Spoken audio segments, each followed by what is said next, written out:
remotely by my sometimes friend, sometimes nemesis, Bobby Stevens. Bobby, how are you today? I'm feeling great, Dan. Thanks for having me. Bob's feeling triumphant because I just begrudgingly agreed to hit the cage match that he's always wanted since we had Jeff Fry and Richard Skank on the show. This Bob is my dream. Filliman. It's going to be the worst. So fill them in what we're talking about.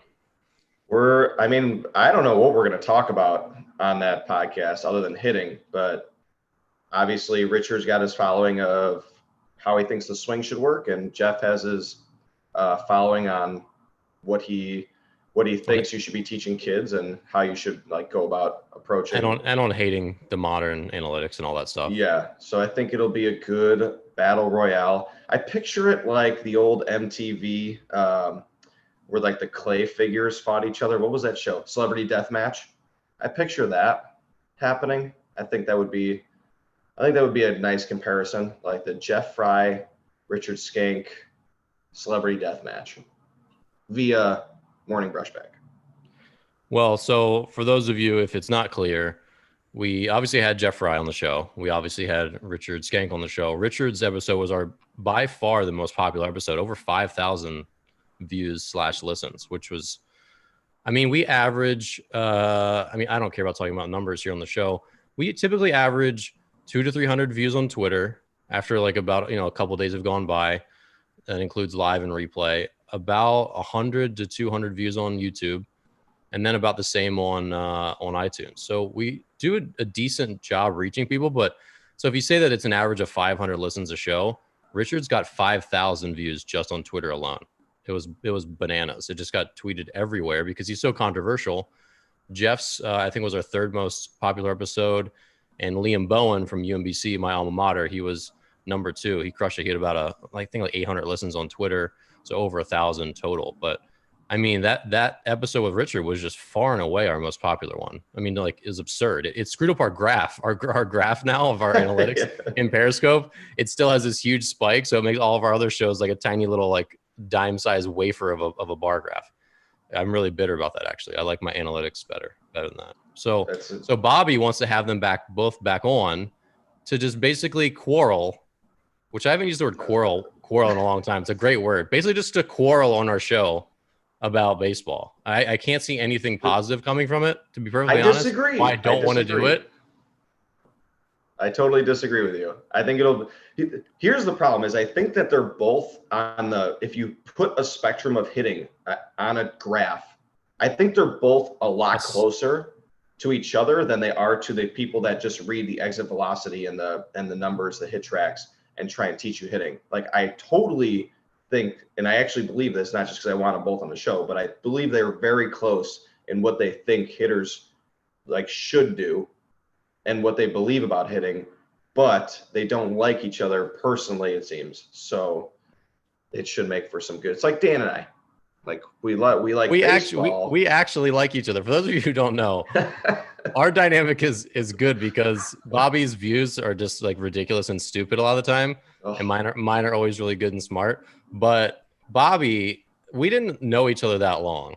We played together for a month on the Canada River Sharks, and then you were gone. You had a hamstring injury. I don't know if they released you or you just left, whichever it was. Either way, you're just hurt. And then Bob lives in Chicago. I lived in Bloomington, Illinois for the last 9 years. And Bobby is one of those people, when you visit his town, he drops everything and says, we're going to go do this. He'll take care of you. He'll pay for all the drinks. I always try to give you money, you jerk. No, that's not never lets me take it. But and we actually had this conversation, and we're getting sentimental here. We had this conversation about, I was telling you to stop being such a dick on Twitter to everybody, essentially. I'm like, Bobby, that's not good for your brand. That's not who you are. You're one of the best people I know.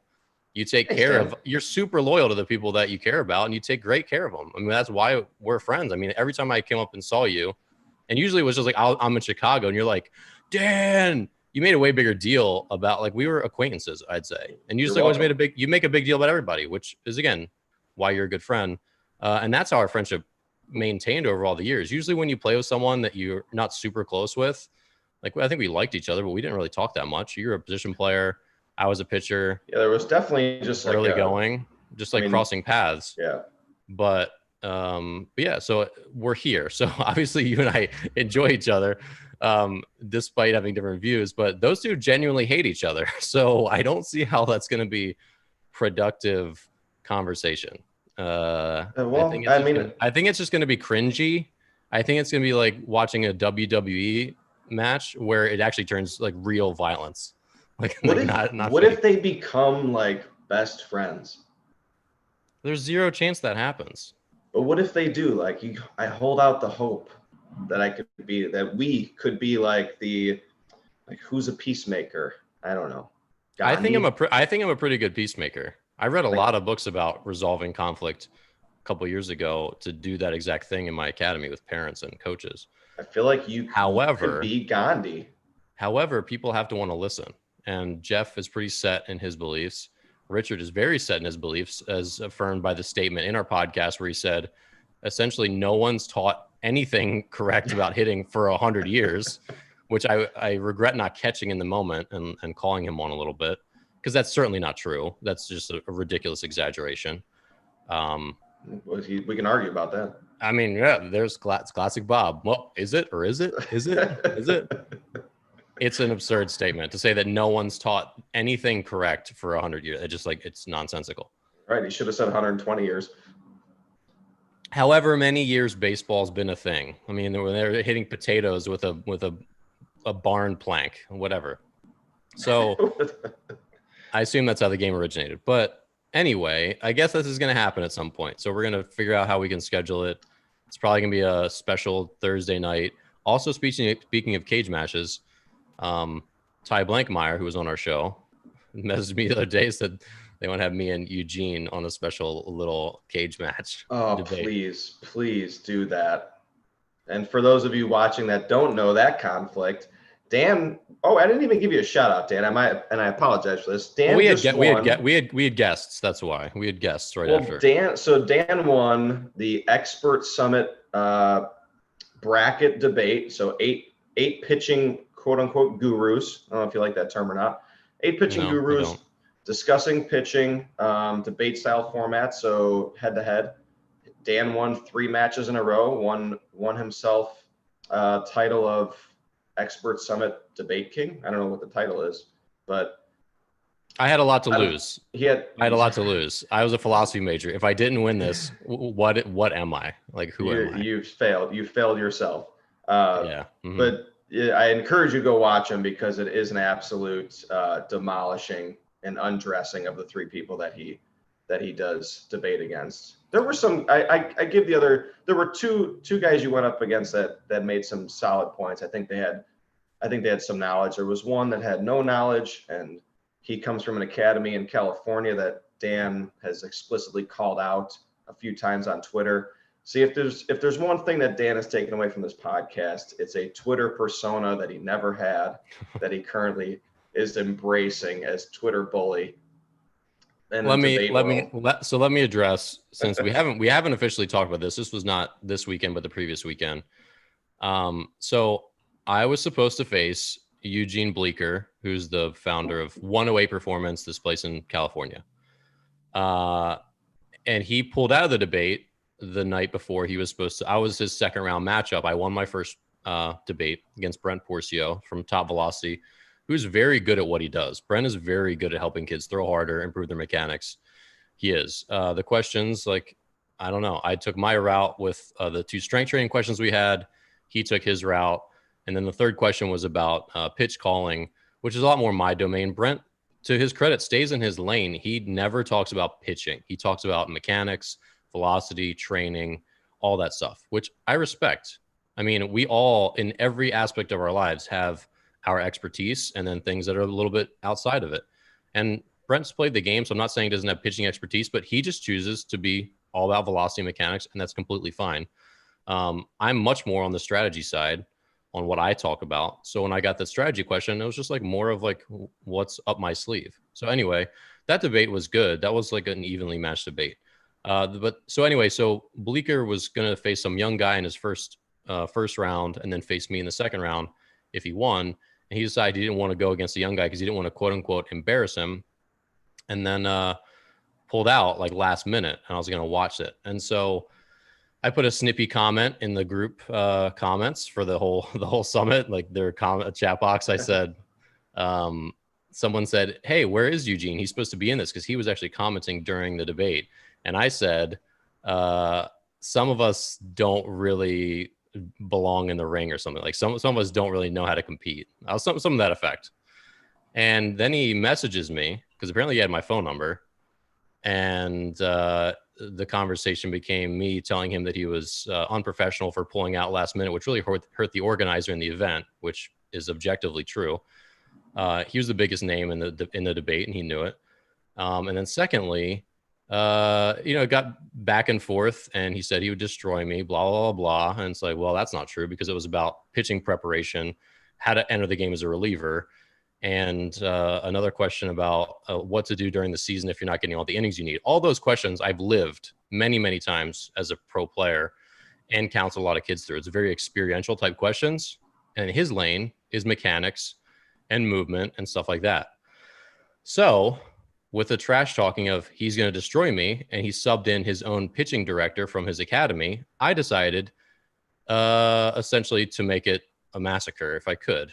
And it was. I won unanimously 12-0. It was an embarrassment because the guy I debated tried to drag it off topic like politicians do. It's like, hey, Bobby, what's your favorite color?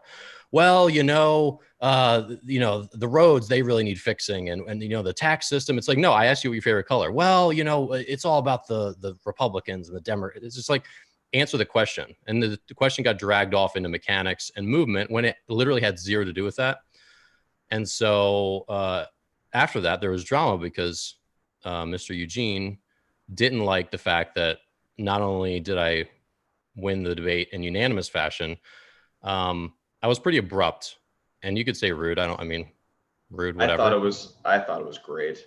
It was a debate, and here was my strategy in this debate, because this was not a regular seminar. And what was happening to everyone before I sort of like took us all out of that little box was Bobby would say his thing about pitching, and then I would say my thing about pitching, and then Bobby would be like nodding his head and say, good point. And then he would say his thing, and I would say, it wasn't really a debate. It was just like you all say your thing in alternating fashion.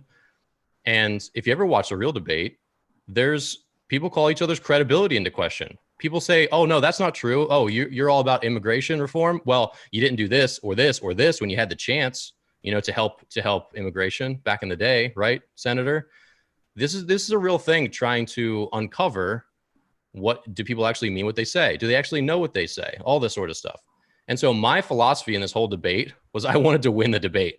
I didn't want to just be like the friendliest fella who just says, hey, I'll say my thing. And like, oh, great point, Bobby. You're a smart pitching guy. If I thought your point was good, which a lot of good points are made, I was either going to not acknowledge it, or I was going to minimize it in some way and say, well, that could be true, but really this, even though maybe I think it's true.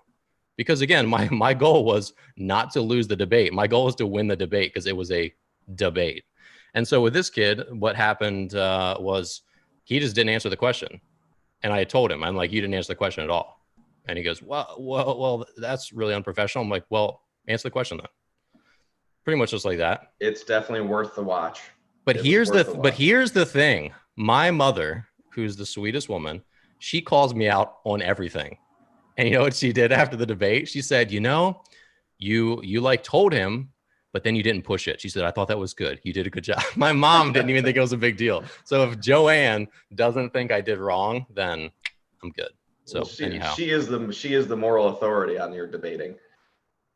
No, she really is. My mom calls me out for everything. But so anyway, the debate was fun. The last one with Harold Mazingo, who you should follow on Twitter. His name is Harold Mazingo. Really smart, super nice guy, knows a lot about pitching. It was a very even, it was a very even, fun discussion at the end. And we had back and forth too. And what was fun was that we actually didn't agree on every topic.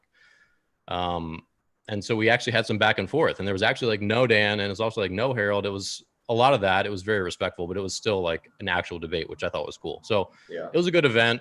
Yeah, we didn't really get to recap it because we had guests all last week, but it was a fun time. If you scroll down my Twitter, you can find all that stuff. There's still the replays are there. I'm probably going to be able to put some of it on my YouTube, talking with the organizers about it. And they're going to have a hitting debate too coming up, which should be fun. So, Bob, you should throw your hat into the ring, man. I would love to do that. I hear a butt coming.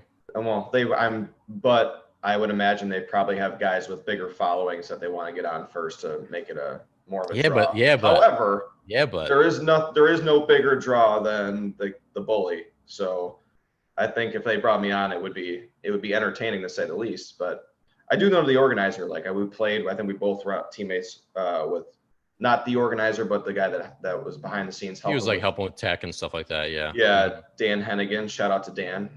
Local Philadelphia hitting guy. He'll be on our show, by the way. Yeah, really good hitting guy. Really good.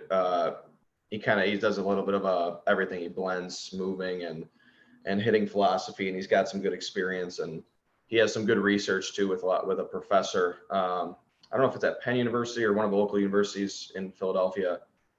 So he's got some really good hitting stuff. He'd be a tough guy to debate with, no doubt. Well, it also comes down to just how clear you are. And as I was listening to a lot of the different debates that I wasn't in, just like clarity is definitely a big thing. When you can explain it clearly, people understand it. Because the panel of judges for the debate, because the organizers had no say in it. It was a panel of judges. It was like Aaron Fitt from Baseball America, Tyler Kepner, who's the New York Times baseball writer, also an author. There's Jeremy Booth, who's a respected guy in the showcase circuit, runs the Future Star series. The Indians bullpen coach, I think his name is Brian Shaw. Another Indians minor league pitching coach, 2 current minor leaguers. Baseball guys. There was a wide range of talents and skills, and so they're all looking through it in a different lens. So if you talk really heavy on biomechanics or anything else, the more layman guys, even though they're like baseball lifers, like some of the baseball writers, they're probably not really going to know what you're talking about. And it's not going to be compelling to them because they don't know the ins and outs of biomechanics. Like, why would they? They know baseball, but they don't know, adductor ubulus and to a 16.4 flexion angle. Like, they're not going to care about that. They just want to see if you can articulate your thoughts.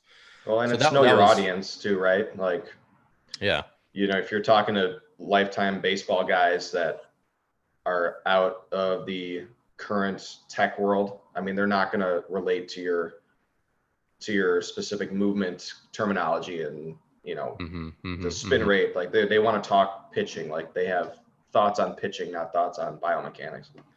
Well, and the nice thing about the debate was that it was all range of topics. It was not just mechanics. It was not just analysis. It was a smattering of all of it. I mean, again, one of my questions was, as a reliever, how do you keep your mind right, and how do you prepare to enter a game on a moment's notice when you don't know you're going to get the call? And that's a very important question to answer. It's a really hard question to answer. And that's one of those things where, well, I mean, look, like the whole, I'm not into this big, do you have experience or not experience, but there are certain things that you can only get from playing the game. And that's one of them. Being a reliever is really hard. And I'm actually going to use some of this content on my other podcasts. I was on a call with one of my former coaches, who's now a coach at a community college in Maryland. And he was asking me, he's like, hey, how can I help my relievers? He says, I have a lot of two-way guys that have never been a reliever before. And how do I help them be as ready as they can mentally and physically? Some of these guys currently need to warm up for a long time. And they're not used to being, hey, I need you hot in 5 minutes. I need you hot in 3 batters. Yeah. How do I help them along with that? And it's honestly a really hard question to answer if you've never done it yourself, because otherwise you're just kind of guessing, and there's no playbook. Where do you go to learn that stuff? Right. There's no book. I'm actually working on a 3rd book that will address a lot of that stuff. And my current book, Pitching Isn't Complicated, does address that as well. But I mean, it's a hard thing. And there's a lot of just constraints that you have to understand that in theory, you could be like, oh, well, do these exercises, do these band exercises, do these things. But in theory, a lot of those get thrown out the window when it's game 97 and you've pitched 2 days in a row and you're tired and you're trying to conserve every bit of energy in case you don't pitch tonight so you can actually get a day off, but you might not get the day off and you might have to pitch a 3rd day in a row. And that's what's really, really hard about it. And I didn't appreciate it until I was in it as a player, and I had other players helping me through it. And you realize that you have to be ready to pitch in about 4 minutes. I mean, if they need you, that's 3 hitters And a bat can last from 15 seconds to 2 minutes on average. So you could be in the game quick. Yeah, I mean, it kind of goes back to an awesome quote by Mike Tyson. He's like, everybody's got a plan until you get punched in the face, right? Like, it's easy to talk about it from the sidelines. Like, yeah, just go in, do your band work, warm up, get your 15 to 18 pitches, like, simulate 2 batters, whatever counts, and then, grab some water. Coach will come out, he'll call you in the game. Like, it doesn't really, like, yeah, until you get punched in the face where it's, okay, this kid just got lit up 2 back-to-back doubles and he's 3-0 to the next guy. Like, I need you ready now. I need you in the game, the next hitter.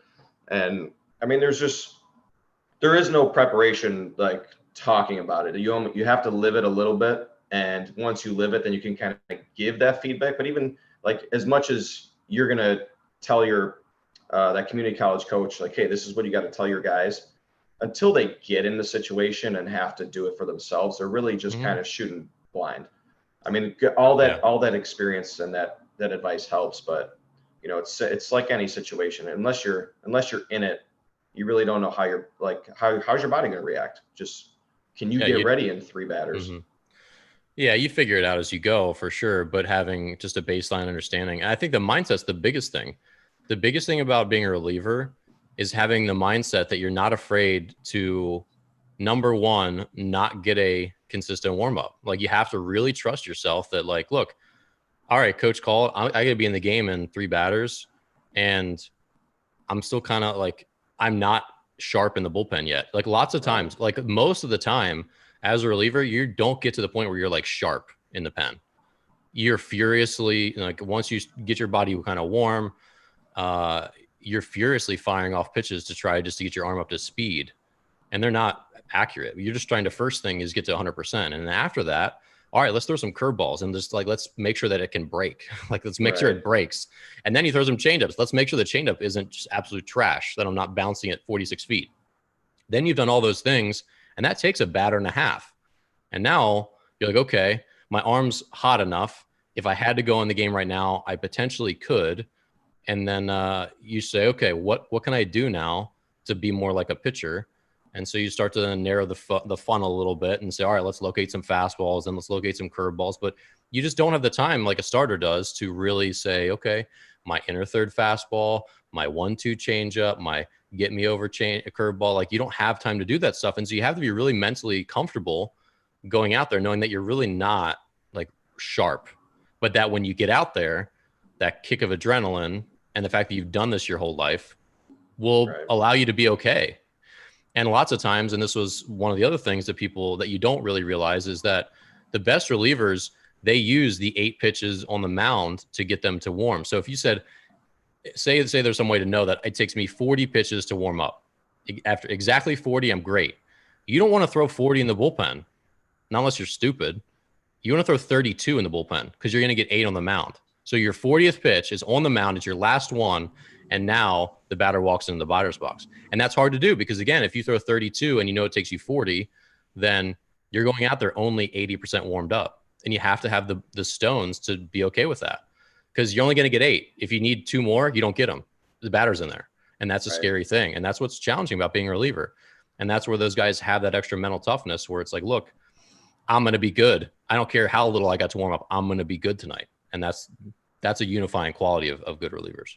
Yeah. And then just to add to it, you don't really get the benefit of a clean inning more than probably how many times did you get a clean inning as a reliever, where like the 6th inning's over, the starter's at his limit, and you've got the 7th, Dan. I mean, usually the closer has you earn that. Yeah. Usually the closer is the only one that has the luxury of knowing. And the setup guy. I was a setup guy one year, and I knew, and that was nice. It really was nice. Right. But yeah. But you earn that from not being that, right? You only become the setup guy or the closer because you were the guy that would come in and put out fires in the 6th and 7th. Right. So you earn the right to have your clean inning and to have your little more, because and that's the talk, is that you try to get these guys into a rhythm. So, like, for me, when I was pitching the 8th that season where I was an all-star in 2015, I knew that in the 4th, 5th, I was still just, like, mentally just relaxed. I'm not checked in yet. Get my coffee in the 5th inning, start, stretching again, start wiggling my body around the 6th. I'm starting to really say, okay, is there a chance I'm going to get in this game? Is it 4-2 in the 6th? Pretty good chance. Is it 9-1? Kind of going to mentally relax because you can't be like, on the whole time. Right. And then once you say, okay, there's a good chance I'm going to pitch in this game, then you start to like mentally get it locked in again, start to really look at the hitters a little more, start to chatter with your teammates about what's going on in the game. And you start to slowly get into your warm up and start to ramp up. So you don't go from 0 to 100. You go from 70 to 100 because you knew, all right, it seems likely I'm going to get in this game. Now the 7th is here. Yep. Pretty sure I'm going to be in there in the 8th. Okay. Bottom of the 7th. Okay. I'm warming up. Let's go. So that's, you can build up to being ready rather than, if when coaches don't let their relievers know what their role is, suddenly it's like Dan's just sitting there.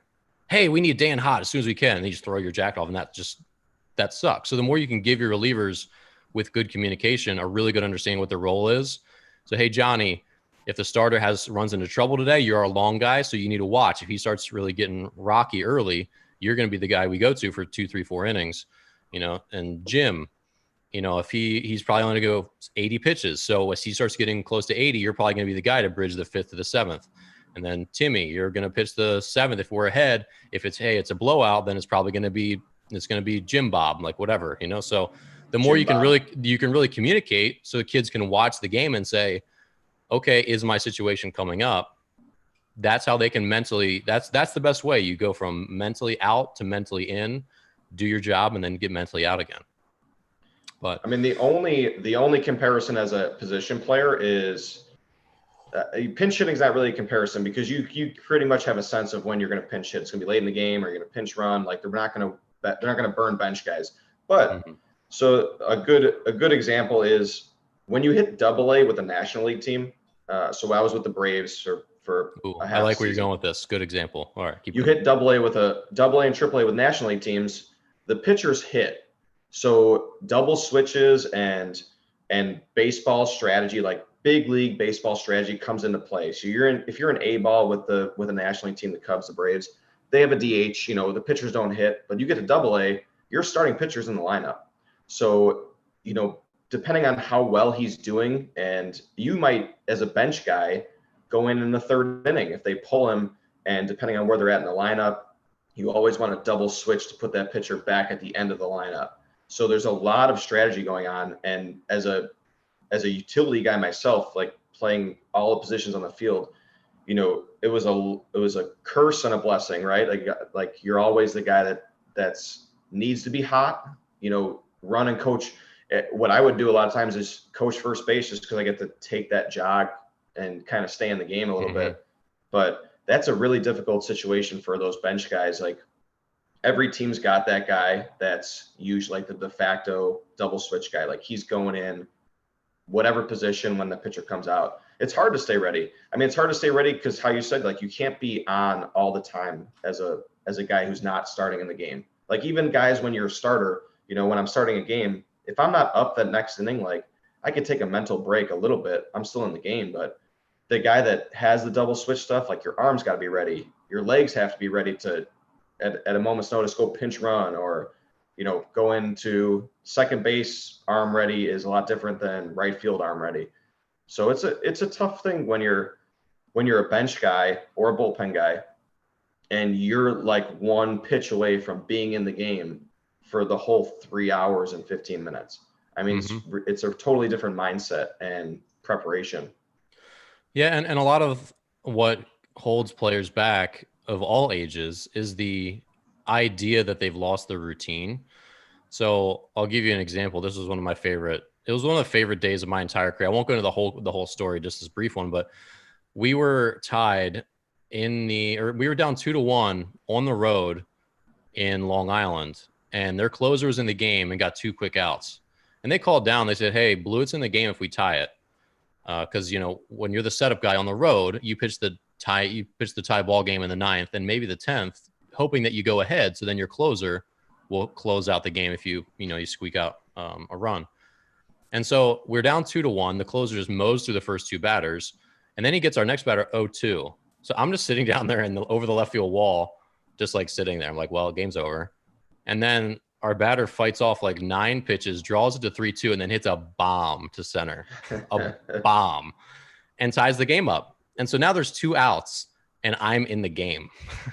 And I went, oh, and I just furiously fired off bullets as fast as I could. And of course, adrenaline is nice because it helps you. It's like the sliding scale. When you're unprepared, the adrenaline's higher because you're like, oh crap.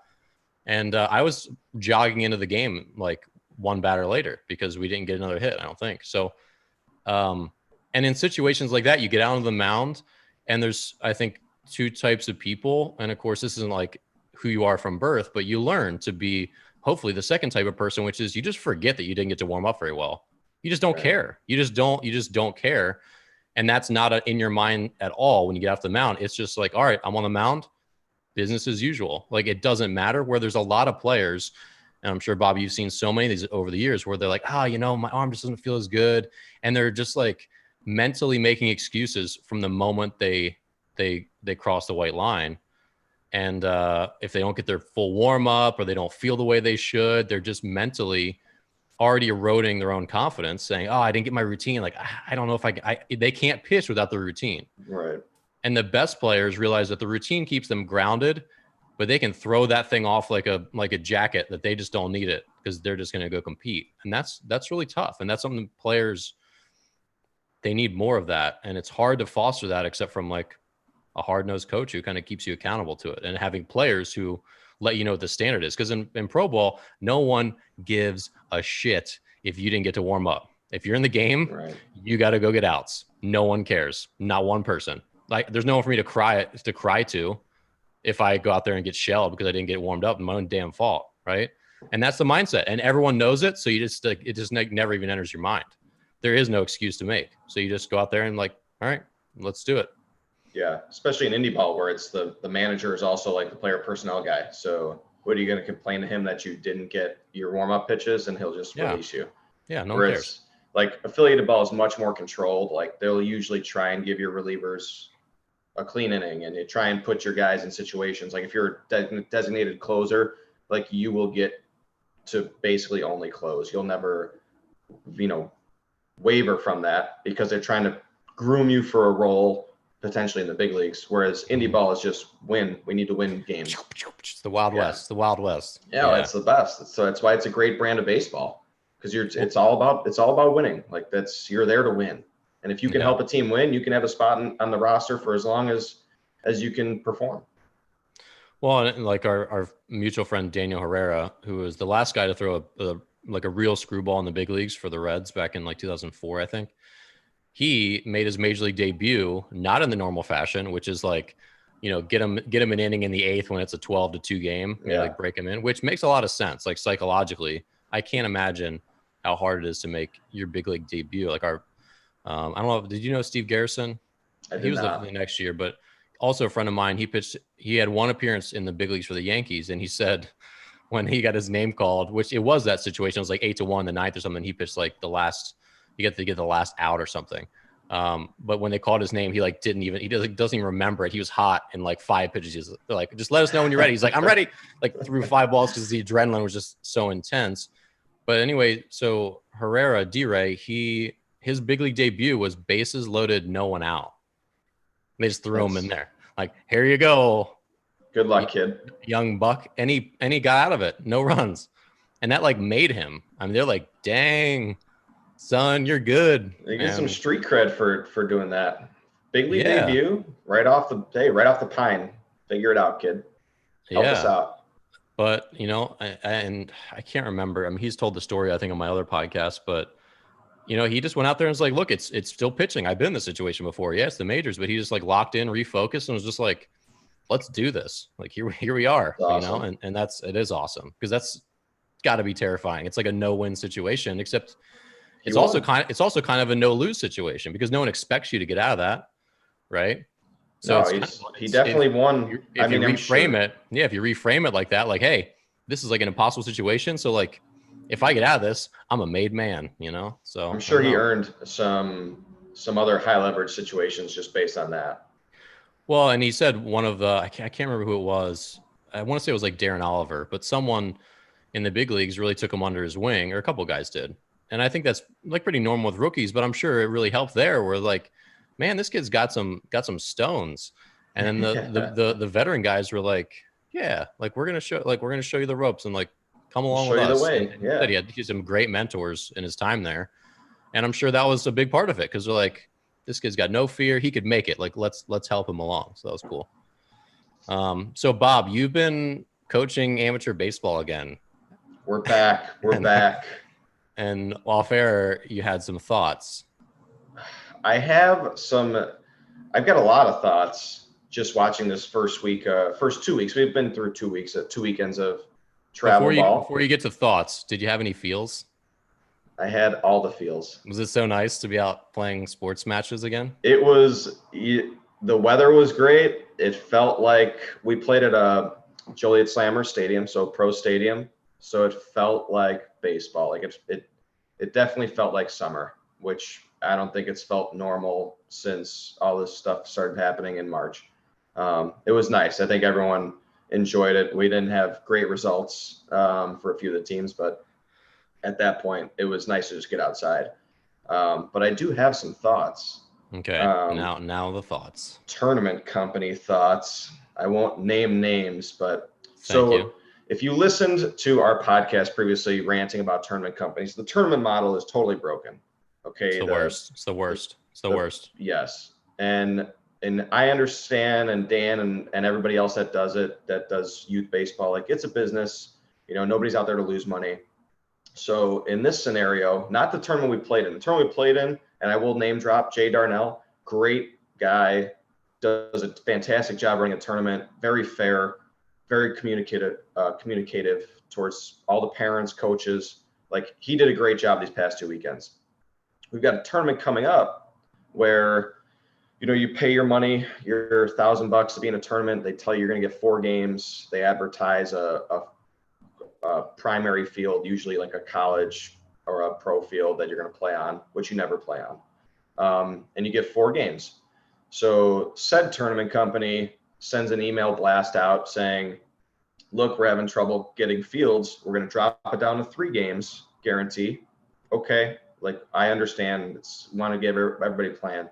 And we're also going to charge you another $500 to play these games. What? Well, yeah. Oh yeah. This is, and if you want a refund, you're only going to get 70% of your money back. What? I'm sorry. What is happening here? Where's that money going? Administrative costs, like, okay, you have your credit card processing fees, like you've got people working in the office. Usually everybody 10%, 15% of your, so if you $150 for a $1,000 tournament. No, $300. And it's because we can't find the fields. So we're going to charge you more and take away games. And if you don't want to play tough, like that's your fault. So I got into a war of words naturally via email.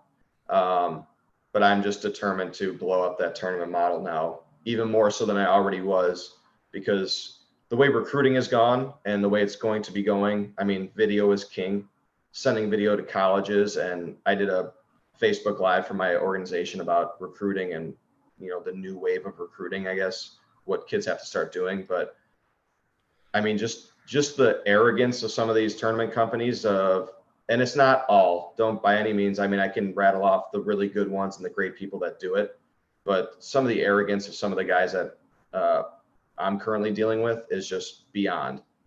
I mean, it's stealing money at this point. Kid, you can't go back and ask parents to pay more money if you're in my situation, and nor would I ever want to do that. And I won't do that. We'll stay in those tournaments. We'll play begrudgingly because it's the only thing going right now. But it's just, I mean, it's just absolutely like, it's absurd. Without swearing and getting vulgar, like it's absurd to some of these tournament companies. We're trying to play baseball. Everybody's being flexible, and now it's, well, we're going to squeeze more money out of you because we added, quote unquote professional baseball fields. Well, that's your choice. Like you're choosing to add more expensive venues that weren't advertised, and now it's, well, you pay more, don't even play. Like your kids can, F off, which is ridiculous. Yeah, that seems prime for a lawsuit. Like unfortunately, there's such smaller amounts of money that you would have to be they're going to run into some deep pocketed person who's going to be Yeah. like, I don't care how much this cost me in lawyers' fees. Screw you guys. I'm taking you to court because this is ridiculous. So hopefully they run into that person, because that's just like that's a ridiculous business practice. Like there's no way you should be allowed to do that. It's a prominent company too. I mean, let me backtrack. The really good job. Primetime tournaments, Jay Darnell, unbelievable job. Really good at what he does. Very communicative, very fair. Tim Brownlee at Diamond Sports, I've always had really positive interactions. He's giving full Me as refunds. well. Mm-hmm. He's giving full refunds on his tournaments. His tournaments are always 4-game guarantees, so you're guaranteed four games, whether you're in win or lose. He's dropping it down to 3 based on field availability, and he's refunding 25% of the money, which is unheard of. Like, that is beyond. Like, I would never expect money back based on that situation from him.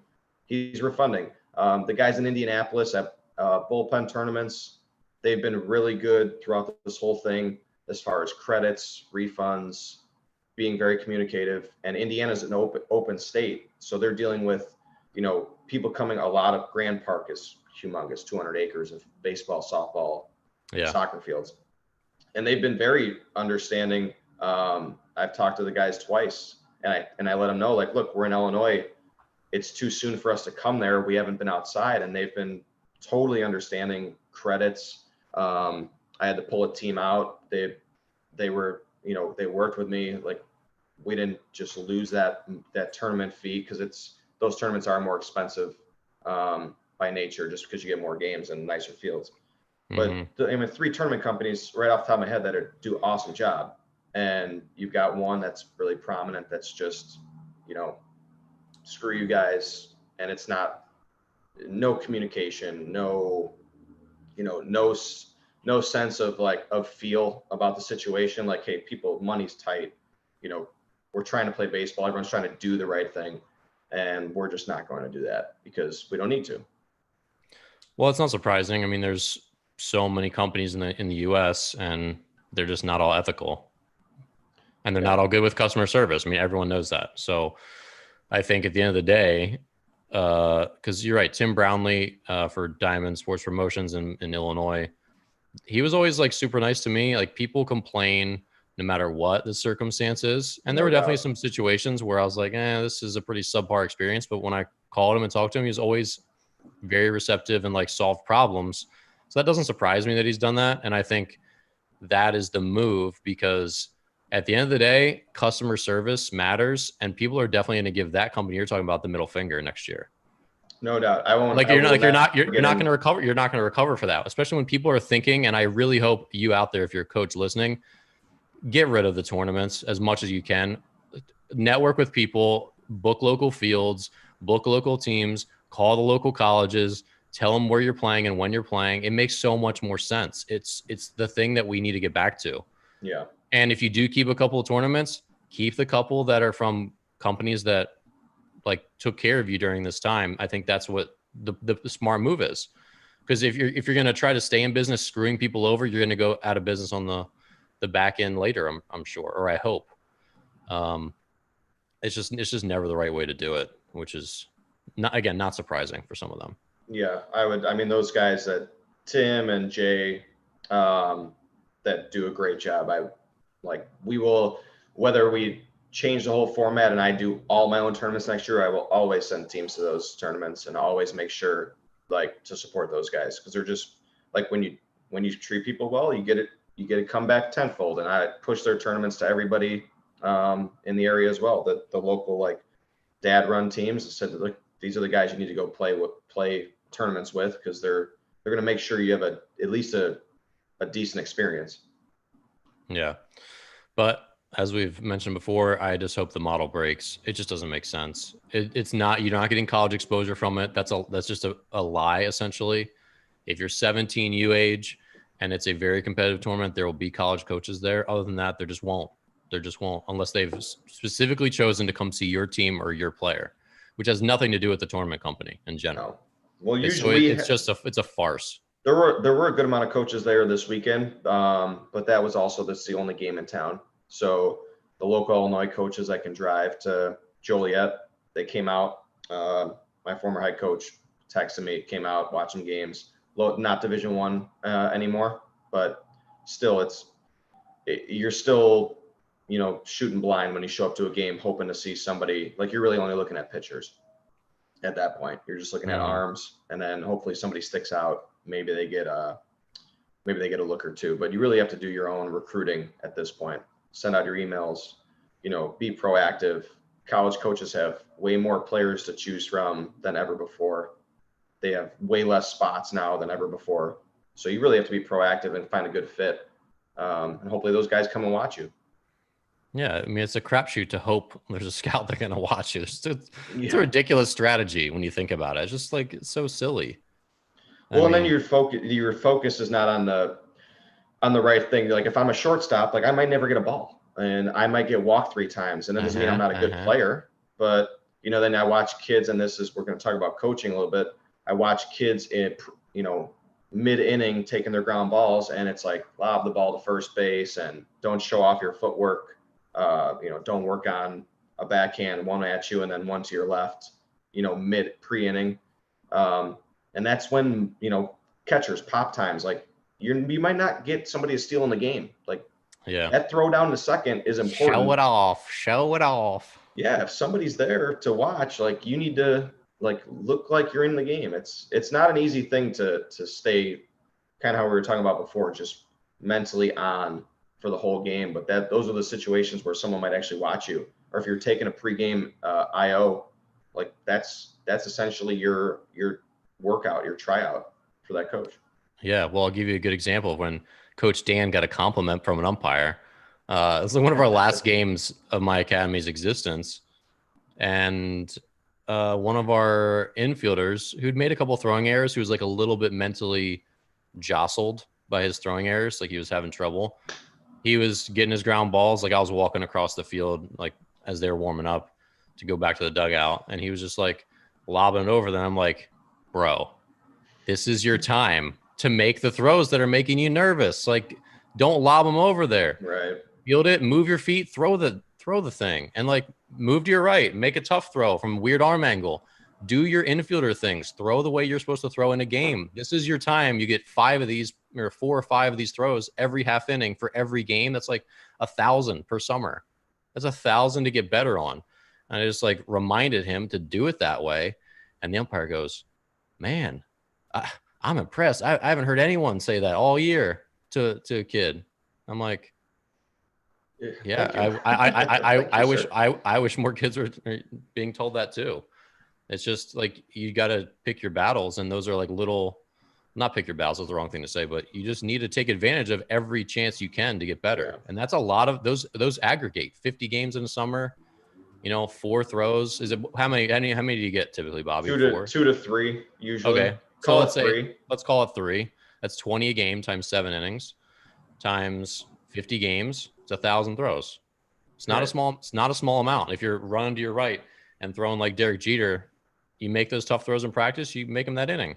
Makes you feel good, gets your confidence up, right? So it's an extra way to show off what you have if somebody's watching. Like, if you're at one of these big tournaments, you go to Indianapolis, you go to Georgia, Cedar Rapids, Iowa, where there's 8 fields and there's coaches that know they can see a lot of players. Like, you might catch somebody's eye. You might catch the other coach's eye, and he might be a guy that works at a college or is an assistant coach at a prominent school. I mean, it's not unheard of to have, volunteer assistants or like lower level coaches. I don't take lower level diminishingly. I'm just like, D1 coaches usually aren't allowed to coach travel baseball. So you have a D2 coach that'll, take a summer team, and he'll help out. And he does it partially to recruit, partially because he to get paid and stay in baseball. But there's always somebody. I mean, if somebody impresses me on the other team, I'll call my coaching friends and be like, this kid was throwing, 87, 88. He's a sophomore. I don't know where he's from, but here's their roster. Like, look him up. I mean, it happens every game. Everyone does it. Yeah. If you genuinely care, you'll call about the other team's players. For sure. We've all done it. Yeah. Because, like, why wouldn't you? You just like help your buddy, especially when you make these connections with college coaches. Absolutely. Like you have a buddy who coaches a local D2 and you're friends, and you see a dude with a premium arm or glove or bat. Yeah, you just text him real quick. Hey, have you been to seen this team play? They're in the area. This kid's good. Have you seen him? If the answer is no, then they're really thankful. I mean, you're just helping out your friends essentially. So anytime you have relationships, and like you said, it just always matters. And that little stuff between innings, that shows a lot about your character and the way you've been coached if you do that. Right. So if you see a shortstop who's really taking his between inning ground balls seriously and taking them as if he's trying to get better, that really says a lot about like what that kid's going to be like at your college program. If he's doing that as an immature high school kid, immature high school kids doing mature things is a really good sign. It's a super good sign. So even if you just fake it and you're just the worst, it's a great thing to fake. It's great to fake. I've seen kids that go to Division I schools that have no business being Division I players, but anytime you watch them, it's like you notice this kid, like he does everything correct. He does everything right. His energy's high. His talent isn't Division I worthy, but he's I want him on the team. I mean, I could my alma mater, at NIU, they have a kid on the roster right now. I won't name him, but at no point did I ever think you'd go to Division I school. Johnny Stinkerton, look him up. I mean, left fielder, great kid, no pop, no wheels, no glove. He really doesn't. He doesn't check any Division I boxes other than maybe speed, but when you go to a showcase, it's like he's got the most energy. Like everything he does is with a sense of urgency, and you're trying to weed out the kids who don't do that stuff before you even start recruiting. So if he checks those boxes, effort, enthusiasm, knowledge, you jump to the front of the line, and then maybe a coach likes you and you end up at NIU on a Division I team and whatever. Well, it just always goes back to the fact that if you really watch the College World Series closely, I know we didn't have one this year, but there's always kids on the roster who you're like, wait, you're pitching the College World Series and you throw 86? How is that possible? There's like kids like that on every team. Like Vanderbilt has a kid like that or two who hits 250, who still gets some at bats, who's on Vanderbilt's team. I mean, there's guys that don't throw hard. There's not as many of them, but they exist at literally every level in college sports, and they're there for a reason. They're there for a reason because they're competitors, and they make the team better with their intangibles and lots of different stuff. And they just got a chance because of those intangibles and their competitive ways and all of it. I mean, the Michael Roth from University of South Carolina was one of the biggest ones. Dude threw like 84, 85 from the left side and just had like poo stuff. But he just could pitch his face off and was a great competitor. He was like the Jamie Moyer of college baseball. Didn't he win two? I don't know if he won two College World Series with the Gamecocks, but he at least was in the College World Series twice. I remember watching him pitch. I'm like, you're starting this game? And you're like, how did you get your way onto this roster? And then how did you get your way into the line, into the rotation? And then you're here on TV winning in front of 50,000 people. No like doubt. Those people, they do exist. They're more rare, but they do continue to exist. No doubt. So if you think you can't be that person on a Division III school or Division II school, you certainly can. I mean, you're not going to be able to fake it. So you probably already know who you are if you're that really high energy, grindy, gritty kid. But making that a point of pride and something that you're actively trying to focus on is important. Yeah, no doubt. I mean, just the effort and the want to be out there is almost half the battle with I don't want to sound like old and saying this generation of players, but it's hard to get kids that, like I saw it this past weekend. We played our first games for some of these teams, and game one, second inning, it was like dead in the dugout, no energy. You guys have been locked in the house for 3 months. How are you not ecstatic to just be outside? It was like 85 degrees out.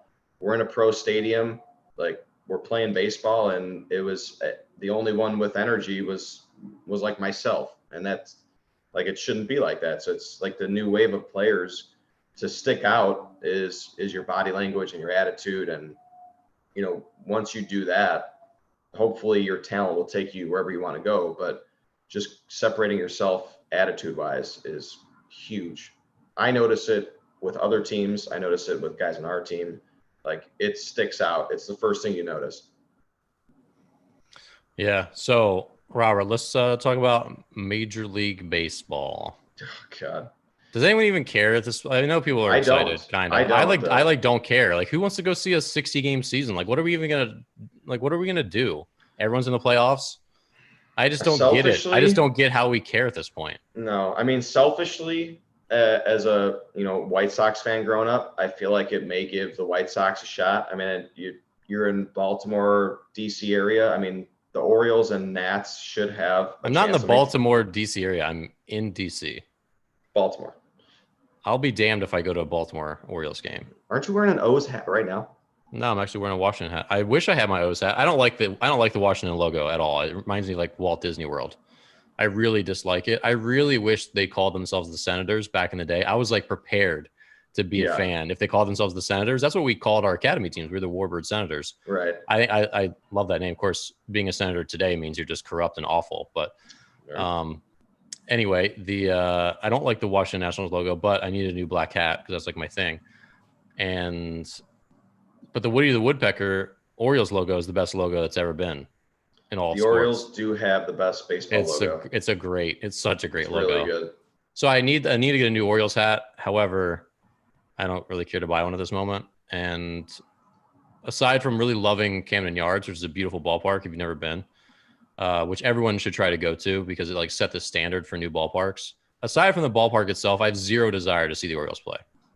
Haven't wanted to Right. watch them play in 20 years. Like they're just a boring, just a bad fan experience. The Nationals, on the other hand, are a wonderful experience. Super high energy ballpark. I went to 2 games last fall just because I was living here, and I was like, "This is fun." They're doing the baby shark thing, and I'm like, Yeah. I have no idea what that means. Like, I don't know the context, and it was still just like everything in the ballpark was fun. They did a good job. The President's Race is the best thing in baseball currently. Yep. I guess like Teddy Roosevelt won for the first time like a couple years ago, and like the whole city like went nuts because they finally let him win because he always loses. They just do, and it's a really beautiful ballpark. It's very It's really open. big, right? It's capacity big, wise. yeah, but it feels smaller. Like it plays small, kind of like Citizens Bank. Have you been to Citizens Bank, the Phillies ballpark? I have not. Feels very, very small. Citizens Bank does a lot. Like, have you been to Fenway? I've been to Fenway. You know, how Fenway feels really, really just like you're in someone's backyard. Yeah, like they're on top of you. Citizens Bank feels the same way. It's very small, even though it's not really as, I guess capacity wise, Citizens Bank's not that huge, but it feels really, really tight. Nationals Park feels a little bigger than that, but it's still really, it's a really nice ballpark, really good experience. So it's pretty easy to get to with the metro. The metro system in DC is great. So like, I mean, go Nationals as far as like the experience. Like, I think it's phenomenal. Like, I'd be happy to go to a game because just be like, you just know, like, no, it'd be a fun night. It's like a beautiful area. I mean, you can't go wrong. But I feel none of those feelings towards Orioles games. No. But it might give, I mean, the 60-game season might give the Orioles fans hope. Like, if you start out hot, I remember the White Sox. Anyone could get hope. Anyone can have hope because the old saying is that everyone's going to win 60, lose 60. Like, we know that, right? You never go worse than 60 and 100, and you never really get much better than 160. I mean, some teams very little, but essentially that's the old adage, right? So what are they going to do in 60 games? Everyone's going to win 20, lose 20. Oh, yeah. It's going to be a sprint, no doubt. And I mean, the White Sox, I forget what year it was, a handful of years ago, where they started out like 26-8 or 26-9, and they were just cruising. And then they ended up in 4th place because obviously the season you'll shake you out. But I mean, if you start out 26-9 this year, I mean, you'd have to try to not make the playoffs. I mean, it's going to give a lot of teams hope, and it's going to be.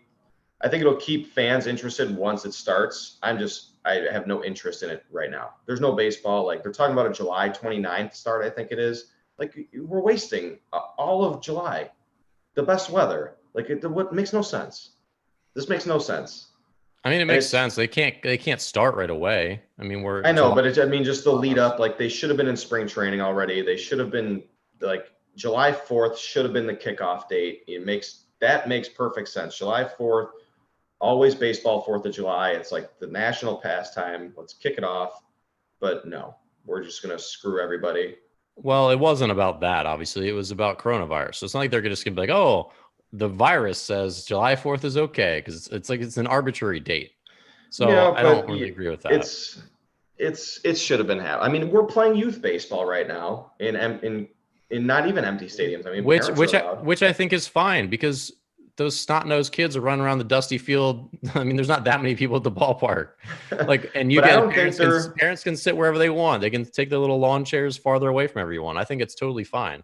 But is this new proposal starting for MLB with fans? I don't know. Because I don't think We I always think talk it's about a this stuff, and we yeah, do no we never research know. whatsoever. We never know. But if No. it's not fans, there's no reason they couldn't have started, July 4th and had 85 games or 90 games. Well, the problem is, I mean, you saw the report that a couple of Phillies, I don't know if it was minor leaguers, but guys at the Phillies complex got coronavirus. I saw that. And that's gonna throw a huge wrench in this. If one dude gets it and now it starts to spread around, I mean, your starting pitcher's got coronavirus, misses 2 weeks. That's the season. That's the season. Smell ya. Yeah. It's I mean, it could still get really ugly. And if they're gonna play in their home ballparks, like Florida's a mess right now. Like, their coronavirus cases are skyrocketing. Like, what are they gonna do? You know, like, I mean, we're in for a continued bumpy ride. It's just like not going to be smooth. It's not going to be normal. It's going to be so strange when 4 starting infielders all have coronavirus on some team. Like, that stuff's going to happen. It's going to be crazy. It's going to be fascinating, but I'm not going to care about, like, I don't think people can really care about wins and losses this year. All we need to do, this is what needs to happen this year. The Astros need to wear a beanball, every single one of them, every game. So every player gets 60 hit by pitches. And they need to continue. We need to not forget how much shame they deserve for being just shameful, embarrassing, just travesties to this game. That whole team. What else? That's about it. If that happens, I'm going to make it a point to go to the Astros game if they come to the Nationals, and I might embarrass myself booing them just as loud as I can, just as loud as possible. He's the only one in the stadium.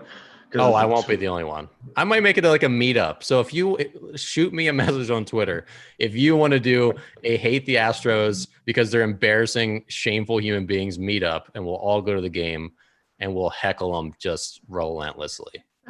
All about it. Bobby, fly on in. We'll record it. We'll do a live podcast in the stands. Oh, that'd be great. We'll get a few of those guys on. We'll get them on just to. Is that possible? Can we do a live podcast while heckling during the game? It'd have to be on our phones, but I'm down for it. It's probably the same audio quality in the stadium that I normally have anyways. Oof. That seems like a good time. We'd probably not be allowed to do that, but I don't know. There's no rules in this. I mean, we couldn't be broadcasting the game like with our phones. That couldn't be kosher. We can broadcast ourselves. We should find a way to do something that is just like that, though. Let's do it. I'll fly out there. All right. Well, yeah, I just, this whole experiment it's gonna come to a head soon. I think the youth baseball stuff is fine. We have to get back to normal some way or another, and I think that's a reasonable. Like, I think playing a youth baseball game is probably no different than going to a backyard barbecue at this point, right? Yeah, the experience I've had too with the parents, it's. Well, yeah, you tell me. You're doing this. Why am I speculating? Tell me, how has it been? How has it been? It's been great. I mean, the first weekend, so we did the rules in place for the tournament were if you were in the dugout and you weren't 6 feet away from someone, you had to wear a mask, or you were supposed to wear a mask. I did not see any kids or coaches wearing masks. Parents were supposed to be 6 feet apart in the stands. I mean, for the most part, unless they came with somebody, they were spaced out a little bit. But I mean, people were dying for interaction. I mean, we had just touch my face. Just touch my face, please. Take my hand, like just hugging everyone. He didn't strike out. Just hugs. Yeah. I mean, granted, the umpires had gloves on, latex gloves on. I don't know. We only used like the ball, like our pitcher after the inning was over brought that ball into our dugout, didn't leave it out there for the other team. So I guess that was, but then foul balls were being hit and our guys were going to get them. So yeah, they put rules in place. It's almost impossible to enforce them as a coach when you're actually trying to coach the game. But for the most part, I would say 90% of our parents were ecstatic to be out there. They want to be out there. They want to be around they're under the same opinions that I think a lot of people are, where it's time to try and get back to normal, even if there may be some risk involved. But everybody everybody thought it was great. The stadium was, the weather was great. The stadium was really accommodating. The kids played, got to be on the pro field, warming up, playing games. We had maybe one or two kids I had 8 teams playing the last 2 weeks. 1 or 2 kids maybe had a little bit of, they wore a mask in the dugout. One of them has asthma. So we made sure to keep an eye on him, but it was normal. I didn't have any backlash, or I didn't hear any negative feedback from parents. The guy running the tournament, Jay, said everything went smooth, other than trying to mandate how many people could come per player, like only two people per player. You couldn't bring the whole family. So. Oh, really? That stinks. Just trying to control numbers. I know this week in Illinois, we're opening up phase 4. So everybody will be able to come, brothers and sisters and stuff like that. Phase 4? You have 4 phases? We're only on phase 2. Phase 2 was yesterday. We have 5 phases. Phase 5 is I don't know. You can't go back to normal until we land somebody on the Mars. Phase 8. You're allowed to tackle people again. You can French kiss your spouse. What else? You can eat yogurt in public. I don't know. Whatever you want. You can go outside shirtless. That's phase 6. Yeah, I don't even know what these phases are. In DC, phase 2 involves, I think museums are back open. Restaurants, indoor capacities at 50%. So you can go back. That's better than our phase 4. Gyms. Well, we've been good in DC. It's not on the rise. It's still going down. We've been all right. But yeah, and also gyms are back open at 5 people per 1,000 square feet, which I have a story to tell you. Are you ready for this? Yeah, please. I worked out yesterday, which is miraculous. Congrats. At a CrossFit gym. Really? Which I didn't do CrossFit. I will never do CrossFit, but I got an open gym membership to a CrossFit gym. So I went there and used their racks and their barbells and sanitized it all when I was done, and was around 4 people. But are you anti the concept of CrossFit, or anti the implementation of what CrossFit has become? CrossFit does some things really well. Motivates people to get off the couch. Yes. Gets them lifting weights at a high intensity, which is great. They make a good sense of community, which is wonderful. They make fitness competitive and less boring, which is also wonderful. Things they do poorly. Their workouts make no friggin' sense. Most of them make no sense at all. Right. They're just nonsensical. Here's a random bunch of exercises done at a high intensity as fast as you can for time or whatever. And it just doesn't make sense as far as actual programming goes. Because, I've been a strength coach, and you need to make sure you have a balanced musculature and things make sense for the person and for the sport, not just, hey, go do this workout called Waldo, and you're going to run 5 miles and then do 85 burpees. And they have a set. I did watch a guy do kipping pull-ups yesterday, and it made me want to die. I just watched him. I was like, I don't want to live on this planet. And it was he was a graceful butterfly, and I just hated every moment of it.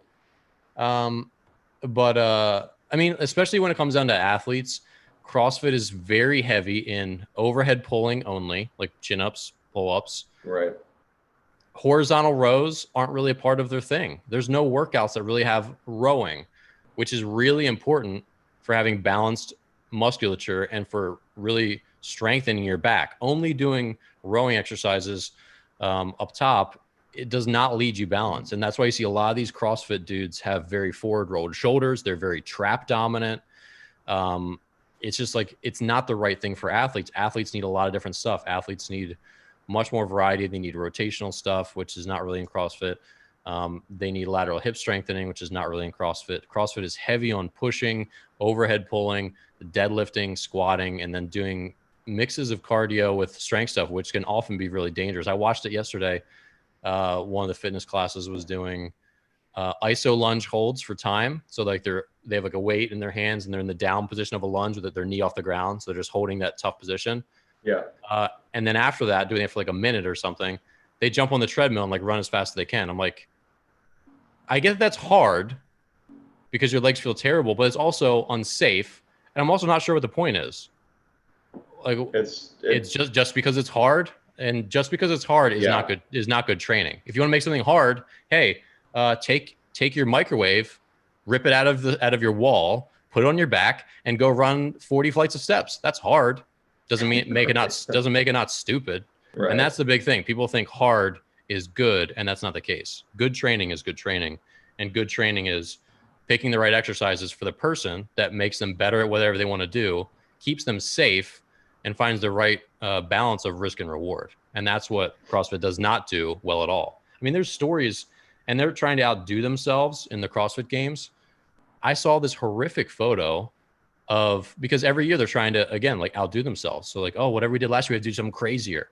There was a photo of this woman's palm, her entire palm, all the skin on her palm had peeled off. Like she got a blister on her whole palm. I've never even seen or heard about that before, but she had to do so many chin-ups, so many of those kipping pull-ups out in the brutal sun, and your skin's already dry, from like all the chalk that they use. But she had to do so many of those in the brutal heat that her entire palm peeled off, which is just unbelievable. Like you would get sued so fast doing that to any person training. And then why does that have to be what the champion of fitness is? Like, program that stuff better. I mean, you can have the CrossFit Games, but it doesn't need to like needlessly injure people. That's just ridiculous stuff. And people pass out, people die from, like people have died from those workouts, and others. It can get really, really out of hand. And it's, I don't know. I think the best places seem to do hybrid workouts where they're not only doing CrossFit, they're doing sort of like CrossFit style. Like I said, like the competitive circuit training with a more balanced approach. And that is much more sensible. Yeah. But anyway, I worked out at a CrossFit place. That was the story. Great. I'm jealous. I'm very jealous of you. Well, I canceled the YMCA. It was just like not the move. So I heard the YMCA over by me is closing. I don't know. I've never heard of a YMCA closing, but it's closing. They have bills to pay, unfortunately. I mean, they urged me like, hey, we'd really rather you not. Can you please? I'm like, no. Right. I appreciate what you do for the community, but I'm not just going to pay you $100 a month. Like, which is absurd for a YMCA. This one is super nice. It's brand new. It's like, it's as nice as any other gym, but I'm just not going to pay for a gym I'm not going to use, whether it's one that has a civic purpose or not. I just don't want to do it anymore. So I'm curious to see when gyms open in Chicago, how many just do not reopen or can't reopen, or, I mean, you don't know yet because they're not just closing businesses that aren't allowed to open anyways, but I got to imagine, like, we've got big chains of gyms. Export is a big chain. Planet Fitness is big out here. I'm curious to see how many of those just do not reopen. Well, Anytime Fitness, or no, maybe it was 24/7 Fitness, or one of those two. They closed their chain or declared bankruptcy. So I don't know if it was Anytime Fitness, or maybe it was one of those all night cheap. Right. You can have a key to get in kind of places. One of them just announced bankruptcy, one of the bigger ones. So sad. Yeah, it's a tough market. Gyms are tough markets in general. Well, the capacity thing, and this is the thing with restaurants. I mean, restaurants have such slim margins that they're not designed to operate below, like, I want to say it was like 80% capacity or 85%. Like, they have to be above 80% to make any kind of profit. Right. And 80% is like their break-even points. But now they're forced to be at 50%. So it's like, how's that work? There was a good podcast, which I highly recommend, called How I Built This it's an NPR podcast. Guy Raz is the host, and he just has entrepreneurs, and which is like what all podcasts are, like, but I was listening to Danny Meyer, who's the founder of Shake Shack, and a couple other restaurants like Gramercy Tavern in New York, and one other. And he was just talking about the restaurant industry, and that was his point. I think I got that statistic almost right, but it's something like 80%. They've got to be at 80% capacity just to be breaking even, and now they're asked to be at 50%. So, after 2 months of being at 0%. I tried to go to dinner yesterday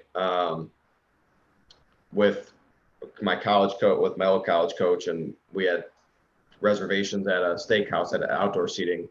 And around 5 o'clock in Chicago time, just started pouring rain. And it didn't even occur to me that, like, they called and canceled our reservation. It didn't even occur to me that if it rains, it's almost like being a professional baseball player now, running a restaurant. You're at the mercy of the weather. Like, if it rains, you can't, you what do? Like, you can't, you start later, like you start the game later, you cancel those reservations and push them later. Because it's all outdoor seating in Chicago. You can't sit inside right now. You just can't. Restaurants cannot have indoor seating. If they do, they have to have open air. So, like, all the windows have to be open up, like garage door style. So it was funny. Like, I felt like I was just in a rain delay trying to eat dinner. It's last night. Brought me back. Yeah, it rained a bunch here this weekend, and my brother and I went and just found a place to sit and get a drink, and it took a while because a lot of places have outdoor seating, to your point, but not as many have umbrellas and all that stuff to keep you dry when it's raining, which is the worst. Like, if it rains on the weekend right now, it's like the worst because you can't go inside anywhere. You just have to stay home. It sucks. It's so sad. But now the museums are open. Taking the power back. Can you drink in museums? Well, I don't know. Well, I know some of them have one of them has a courtyard, a really nice courtyard where you can like get a meal and like wine or whatever. But wine's good. I mean, the thing DC does so well is all their outdoor park space, just an enormous amount of shady park space, and then so many free museums. So you have like indoor and outdoor options galore, but previously it was only outdoor, obviously. So if it rains, tough luck. But now the museums are back. Go see the Tyrannosaurus Rex at the Natural History Place or something. I don't know. But is it Sioux? No, that's Chicago. Field Museum. Sioux, the T-Rex, the big T-Rex. I don't know. I'm not rushing back to museums either, or anyway, but I'm not really rushing back to anywhere. I'm antisocial, but museums are a nice reprieve, especially if you just like need to go in and be in the air conditioning for a minute and use the bathroom. That's the hardest thing. That's the hardest thing about this whole thing. If you're like doing the thing and like being outside for the whole day, it's really hard to find a place to go to the bathroom. It's impossible. Super hard. It's hilarious you say that. It was hard it was hard to do before. Right. I've remarked about this in previous. Sorry, go ahead. No, I was just saying, I was at a gas station yesterday and I'm inside paying, and a woman comes in, like, looked like she needed to use the bathroom rather urgently. Like, she was that's crossing her legs like a child. That's the impression I got from her. And the guy, he's like, no, he's like, we can't. It's out of order. And I think he was just saying out of order. I'm sure it was he uses it, but she just looked like defeated, like she had tried everywhere else. Because where do you go? I don't even know where you would go, honestly. Like, if you're not at home, and it's a real problem. It really is a real problem. Yeah. When you have to plan. You do. Well, and it's not as easy as people think, because in my previous life, when I would be just like wandering around a city all day, it's still not super easy. Like, you generally have to pay for the bathroom. Like, Starbucks are the best ones because they'll let you use theirs no matter what. But most other places, it's not like super easy just to dip in and go to the bathroom. It's not like Europe where you pay $2 to use the bathroom anywhere you go. Like, it's almost more convenient in Europe because they'll just, all right, you just pay. Like, here's $1, here's €1, and you get to use the bathroom, like a public bathroom. Or you just gotta find a McDonald's and sneak in the back and use the bathroom and get out. Yeah, but yeah. So life is coming back. That's the important thing. We can go outside. We can go indoors. We can use the restroom. Life as we used to know it has returned. I'm gonna start an app, public restroom app. find the cleanly. You can rate your public restroom. You know, if you're anywhere in a city, pull it up. This is where you can use the restroom for free. I feel like it would be convenient. No. Nah, I don't know how you're gonna monetize that, but I'm sure there's a way. Just collect data. Tracking people. Just me tracking everybody. Exactly. Well, Bobby, who do we have on the show the rest of the week? Do we have a guest on Friday? We have a guest on Friday, but it's not confirmed, so I'm not going to give you a name. But we've got things in the hopper. We do. Pitching talk. Currently, who's committed currently? Zach Clark, Liam Bowen. Yeah, so we're gonna have a pitching talk. Zach Clark, Rays scout, was on the show earlier this year. Liam Bowen, UMBC head coach, also on the show. Ryan Copeland, University of Illinois Springfield, super smart pitching guy. They're all going to be in it. Maybe we'll have a little all-star squad. We'll probably just moderate, but that's going to be fun. That's in the works. Also the cage match between Jeff and Richard, I suppose. We do have a couple other people that I haven't pinged yet. I still want to have Alan Nathan on the show. We'll eventually get around to him. And then some of the people who are back in Major League Baseball, we probably missed our window, but so be it. Tim Murray, we'll be taping a show with Tim Murray. He was a co-broadcaster with Adam Pohl. We just had on a recent episode, but now he works for Westwood One. He's out in DC. I believe he hosts what's called the Daily Line, sports gambling show every morning. I want to say it's FS1, but I could be wrong about that. NBC Sports Radio, maybe. Okay. We'll get that more details. You're usually wrong, so that sounds right. Yep. All right. Well, thanks for being here. This was the Morning Brushback. I'm Dan Blewett. You're Bobby Stevens. I am. What a sign up. Oh, but one last thing before we go. If you're actually listening, leave us a review on iTunes. It's mandatory. Thank you for your consideration. No, it's mandatory. Thank you for your consideration. Goodbye. See ya.